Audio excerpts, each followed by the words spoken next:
All three major indices popping after the Federal Reserve raising rates 1/4 of a basis point. But what really popped the markets was their forecast for just 2 more rate hikes this year. Joining me now is former Reagan Economic Policy Advisor, Laffer Associates founder and chairman, Art Laffer. What a pleasure, as always, to talk to you, Art. Thank you, David. It's lovely to be with you and Melissa. Who would have guessed that Janet Yellen would have given President Donald Trump, who did a lot of bad talking about Janet Yellen, was on the campaign trail, a big gift in announcing that there would only be 2 more rate hikes this year? It's amazing. And to think of it, David, he's just coming here to Nashville right now. That's right. So it's sort of the grand entree. It's the band playing. It's all of the wonderful things. You must be in the front. No, I hope you're in the front row, if not on the dais. Oh, I'm 76. I go home and have some soup and watch it on TV. but in all honesty, it's about time that rates were raised. It's about time that they got out of the market and let markets determine those rates, and you'll see this economy just go crazy. Well, and it is already going crazy. It's just wonderful. Here is what Donald Trump, I don't know if we have the soundbite or if I have to read it. Okay, we have a soundbite of what Donald Trump said as recently as September 2016. Take a listen. And believe me, we're in a bubble right now. And the only thing that looks good is the stock market. But if you raise interest rates even a little bit, that's going to come crashing down. Now, is he going to have to eat his words? Because obviously he doesn't want the market to come down now. What do you think?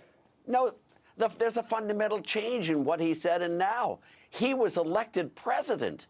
He is the biggest, most bullish thing this market has ever seen and can well offset any rate increase that could be imagined. So we're finally getting, Yellen. Isn't it wonderful, Art, that we're finally getting to the point where the thing that really matters, incentives in the economy, as opposed to what the monetary policy was doing, matters more than anything else.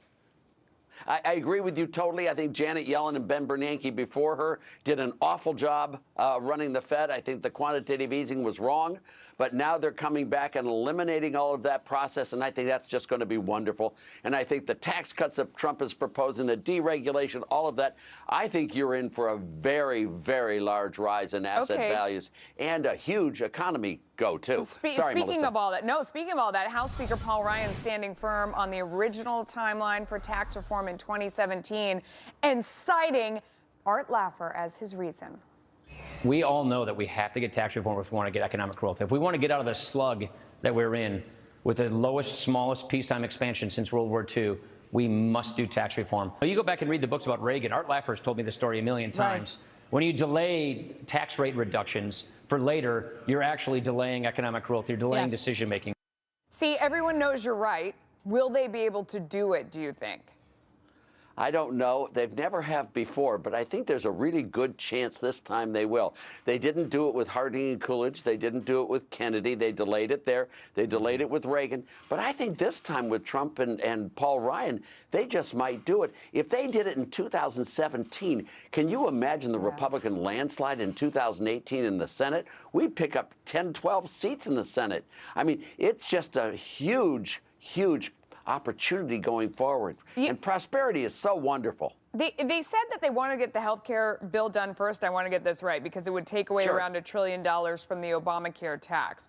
Do you buy that reasoning? Does that make sense to you? Yeah, I think that, and I think the Obamacare repeal and replace was a fairly easy thing to do, and I think it really will be easy to do.